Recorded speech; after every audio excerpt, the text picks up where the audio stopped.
Welcome to this short lesson on protest and progress between 1960 and 1962. The James Meredith case. Your aims are to know about a key figure and event in civil rights protests, to explain why peaceful protests succeeded, and to evaluate the extent of change these protests brought about. Do now. Why, in 1962, might James Meredith have expected to be allowed to study at the University of Mississippi? Give it some thought. Now, you might have thought about the Brown versus Board of Education case of 1954. That set the precedent for desegregating education. But the University of Mississippi was not integrated, so James Meredith actually did not expect to be enrolled there. He was still going to have a try though, and he succeeded. The James Meredith case. Many southern state universities had integrated between 1956 and 1962 with little fuss. In 1962, James Meredith applied to the University of Mississippi, which was nicknamed Ole Miss, having been rejected the year before. The NAACP successfully argued to the Supreme Court that he had to be let in. Ross Barnett, the governor of Mississippi, and various university officials physically stopped Meredith attending. They barred the door. Several of them were WCC or White Citizens Council members.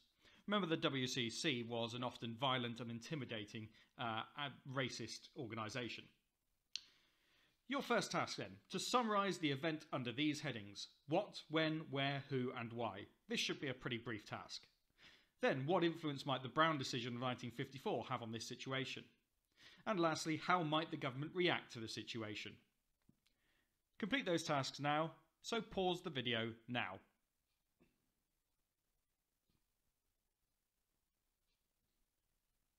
Okay, let's have a look at the summary first of all. What was this? This was an attempt by James Meredith to join the University of Mississippi as a student. When did it happen? 1962. Where did it happen? Ole Miss, or the State University of Mississippi. Who was it by? It was by James Meredith, but he was opposed by Ross Barnett, who was the governor of Mississippi. And why was he doing it? He was testing to see whether the University of Mississippi would desegregate like many other universities had by this point. So what influence might Brown have had on this situation? Well, the Brown decision is what really got these other southern state universities to integrate between 1956 and 1962. After all, they were supposed to do so with, as the Brown decision stated, all deliberate haste. But clearly, the University of Mississippi was dragging its heels here, and Meredith was going to test to see whether he could ensure that the law was enforced. So how might the government react in this situation? Well, if we remember the example of the Little Rock Nine in 1957, the government had used federal troops to ensure that the Little Rock Nine were admitted into the school. Might they use similar tactics with James Meredith? Well, let's find out. The 30th of September riot. First of all, have a look at the pictures. In the top picture, we can see James Meredith being flanked on all sides by US Marshals. These are federal law enforcement officials. Then underneath that, we can see some of the racist mob who had come from not just the region of the university itself, but also from out of state to taunt and abuse him. There was real violence that day, as we will see. Meredith returned to Ole Miss accompanied by about 500 officials enforcing the federal decision. Clearly, the federal government by 1962 was taking this seriously. The president by this point, remember, was President John F. Kennedy. They were met by a mob of 3,000 mostly armed people. They'd have been armed with a variety of things: clubs, knives, and indeed guns. Despite President Kennedy calling for calm, state police allowed carloads of armed men onto campus. Again, this is an example of state police siding with the racists. Fires were started on the campus. Bricks, stones, and firebombs were thrown. Guns were fired. Federal marshals only had tear gas which to fire in response. 2 civilians died. 245 to 375 civilians were injured, and over 160 federal marshals were seriously injured. Following this, federal troops escorted Meredith into the university on October the 1st and guarded him until he graduated. I've attached a couple of videos in the description which you can watch too. In it, James Meredith describes this as being a war between the state of Mississippi and the federal government. You may well end up agreeing with that when you see the scenes within the videos. They're both a good summary, though, of what James Meredith did and how the situation was eventually resolved. Also, complete these tasks. What reasons might there be for the extreme reaction of the mob? Secondly, Kennedy used troops to stop the rioting and hundreds of federal officials. Why was this case important enough to justify this? And again, think about the power balance between federal power and state power. It's a common theme in this topic. Pause the video now while you complete those tasks.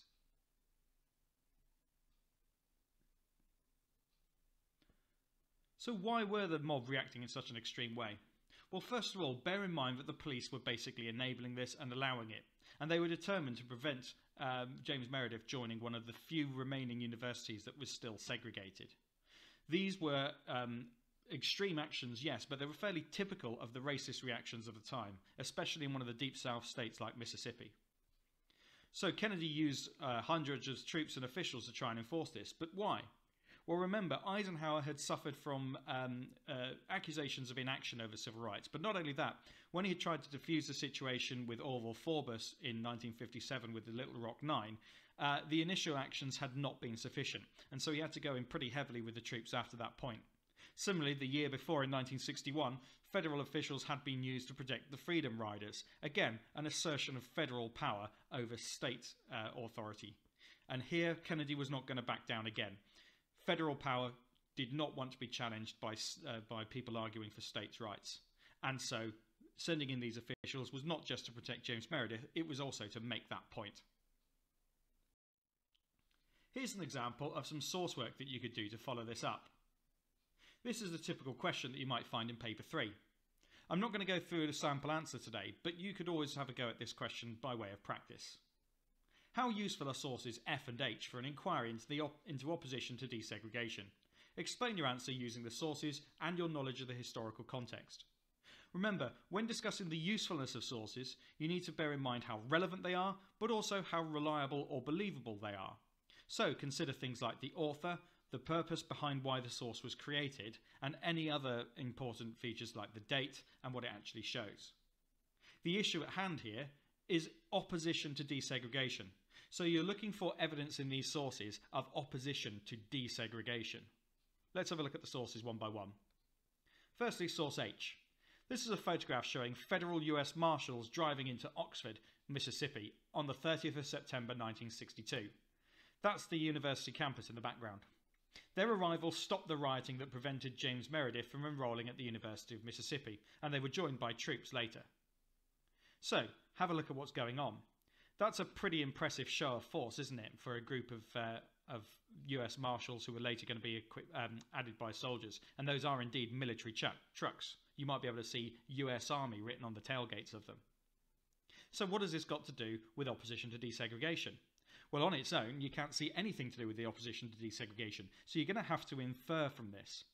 Why would such a show of force be necessary if there was no desegregation? Therefore, you can infer that the opposition must have been incredibly strong for the federal government to insist on such a powerful show of force in the face of that opposition, and indeed to diffuse the danger to the campus and to James Meredith himself. So actually, it's quite good evidence of opposition, of the strength of opposition. Let's have a look at the other source now. Source F. This is from a speech made by the governor of Mississippi, Ross Barnett, which was broadcast on television and radio on the 13th of September 1962.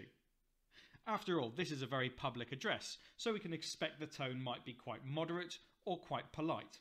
Well, let's see if it really is. Ross Barnett was not exactly a man who minced his words. We must either submit to the unlawful dictates of the federal government or stand up like men and tell them no. I have made my position in this matter crystal clear. I have said in every county in Mississippi that no school in our state will be integrated while I am your governor. I shall do everything in my power to prevent integration in our schools. I assure you that the schools will not be closed if this can possibly be avoided, but they will not be integrated if I can prevent it. As your governor and chief executive of the sovereign state of Mississippi, I now call on every public official and every private citizen of our great state to join me. All right. Yeah, that's a pretty powerful anti-integration message that he's giving there. By saying that he might close the schools, he's putting pressure on parents too to speak out. After all, they wouldn't want the inconvenience of schools being closed. In addition to that, he's calling on the support of other people who would share his racist beliefs. And he refers to Mississippi as being the sovereign state of Mississippi. Think about what that means. A sovereign state is typically one that rules and governs itself. And here's what we mean again about the struggle between states and states' rights and what they thought their powers were, and the federal government's overall power over all the states. So bearing all of that in mind, and considering the purpose and the origin of these different sources, and what we already know about the James Meredith case and the extent of opposition towards him, you should be well equipped to complete that question. If you'd like to, then pause the video now, and just bear in mind that you might want to view this in HD so that you can get a proper view of the photograph and of the text. Pause now.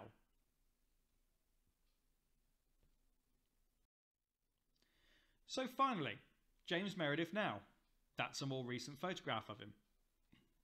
On June the 25th of 2019, James Meredith turned 86 years old. A few years before, he wrote that he had felt that the cause of civil rights in the USA had actually got worse. So why might he have this view? Do you agree? Well, I won't hear your answers, and I certainly won't give my opinion here, but it's an interesting point, isn't it, that someone who is such a veteran of the civil rights campaigns may feel that the campaign has lost its way in more recent times. This isn't something that you'll be assessed on in the GCSE, but it helps us to contextualise James Meredith as a person, because actually this isn't the last time we're going to encounter James Meredith within civil rights campaigns.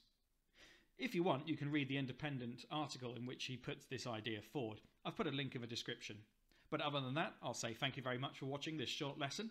I hope it's been useful to you, and if it has, like the video and subscribe. Thanks very much, and goodbye.